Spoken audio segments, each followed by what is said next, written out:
Welcome to Tales from the Trenches Tuesdays. Today, it is my honor to have Brieanna Quinn with us. Here's a story of a fundraiser who was launching his very own web show. Each episode is very short due to edits, so it can really flow. Here's a story of a podcast guest star who was busy raising money of their own. They were each great in their own way, fundraising in its own. Till the one day when Jack asked a guest to join him, and they knew it was much more than a jest, that these guests must somehow form a resource. That's the way they all became the podcast guests. The podcast guests, the podcast guests. That's the way they became the podcast guests.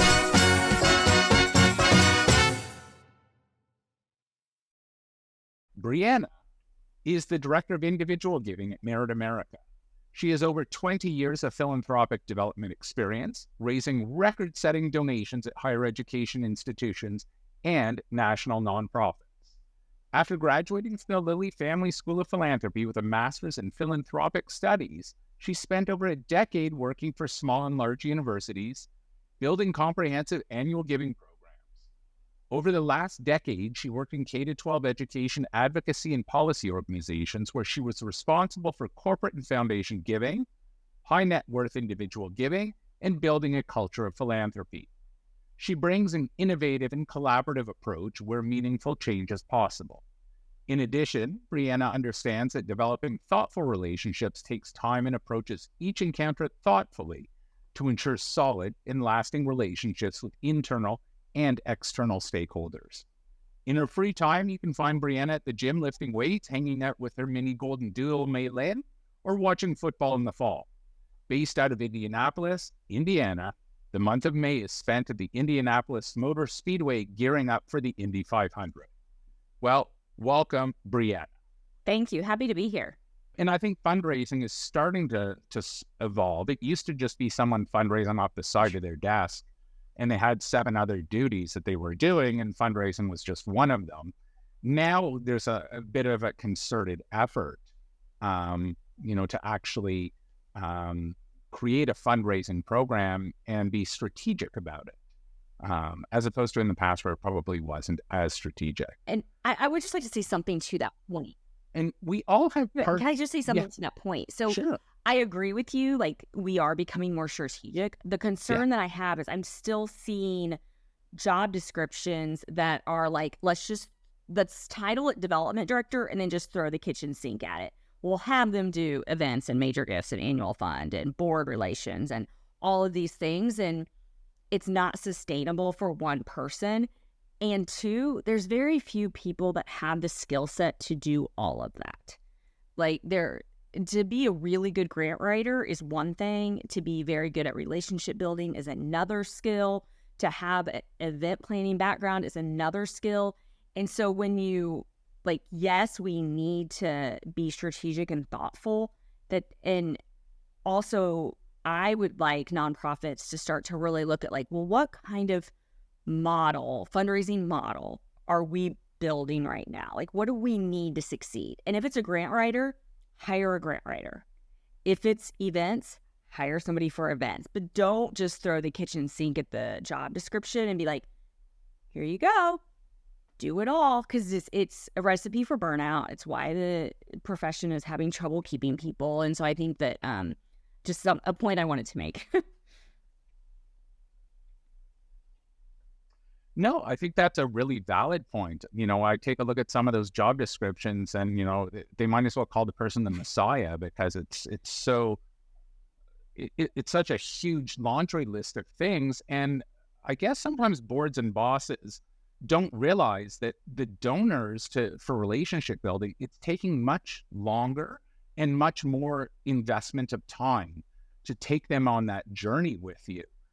So it's not the old days of transaction where you throw out throw out a huge net and something's bound to come in. It doesn't work that way anymore for the larger gift. It takes a lot of one-on-one meetings. Yeah. So, like myself, you've been in the business for quite some time, and I get calls all the time for someone who wants to take me for a coffee or an adult beverage and is saying, Jack, I'm thinking of leaving my job at the ABC company, and I'm thinking of nonprofit work. Tell me a little bit about it. So I'm sure you've had that exact same thing. So what do you say to those people when you go out to meet with them? So the first question I always ask when people are thinking about that is, what do you think nonprofit work is that's different from what you're doing now? Like, what do you think? Like, and then also, like, what transferable skills do you think you have? Because I think that's really important to just kind of understand, like, where they're coming from. Because if somebody wants to get into nonprofit work, there's lots of different areas. There's lots of different organizations and skill sets that the nonprofit world would embrace. And so I think that's always the first question that I ask. And then I start to tell them, like, it is a great sector to be in. The nonprofit sector is amazing. It's not perfect. And so if you think that you are going into the nonprofit sector because it's going to be all unicorns and rainbows and you're going to be working for this amazing mission and doing all this great work, yes, and there's challenges. And so I think there is a misconception among some that, like, going into the nonprofit sector is going to be easier. It's going to feel good. You're going to be doing this amazing work. And that's true, but it's still hard work and there's still challenges. And unfortunately, you may be doing 5 or 6 different things just because of the way the budget is at a nonprofit, even though I just said that's not the best thing. Like, that's the reality. And I would also suggest to them to really find the organization that has value alignment. I am huge on value alignment. I think it's so super important because you spend time with your colleagues, probably the more time than you do your family. I mean, at the end of the day, your waking hours, you are spending with your colleagues more than your family. And so you want to work with people that have similar values as you. There's a wide variety of nonprofits and they all have different values and different priorities. And so pay attention to that as well, because that will also make the job more satisfying. Yeah. Well, if you had a magic wand and could change one thing about fundraising today, and your wish came true, what would that be? Just one thing. Just one.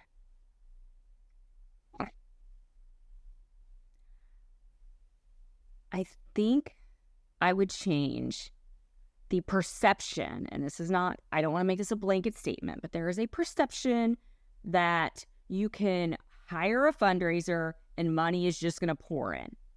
Like, well, we hired a development director. Aren't they supposed to just bring in the money? Don't they have a network? Don't they have a Rolodex? Like, no, that is not how it works. And I still see job descriptions today that say the requirements are a strong network with the local community, or, the ability to bring donors that have interest in XYZ. And I'm like, if they're going to bring donors from their old employer to you, they're going to do it to you when you leave. And so I don't like that. So if I could change one thing, it would be that the perception that a development director is just going to come in and change the world.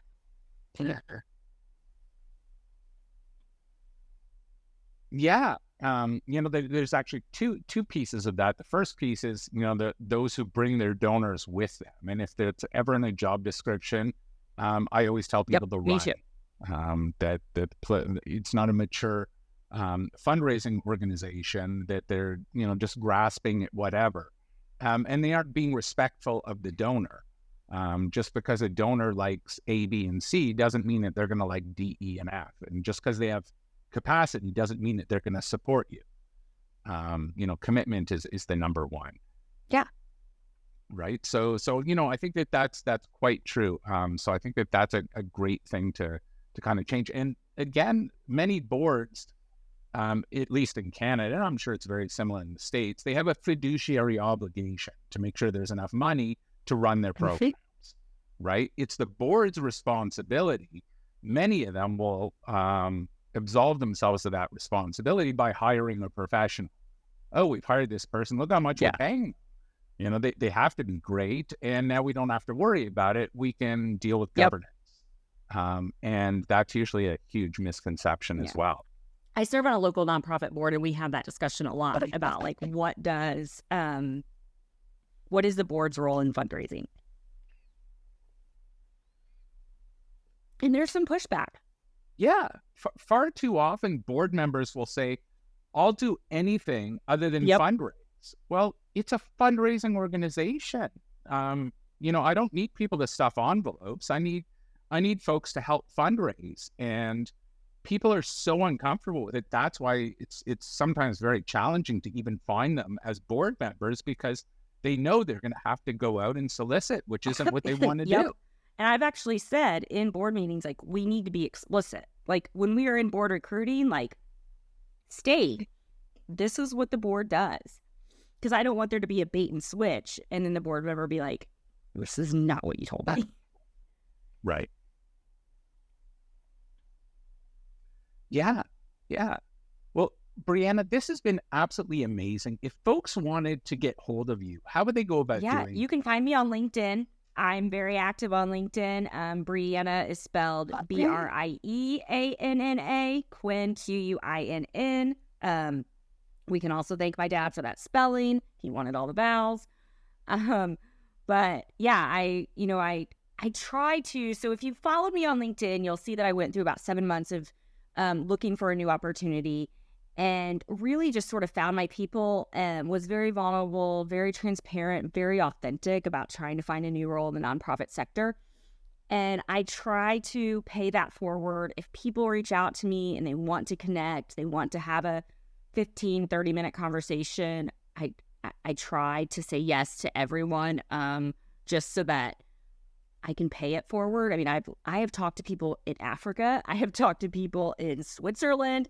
I have talked to people in the United States. And so, yes, please reach out. Like, happy to just have a conversation. I think we're all in this together.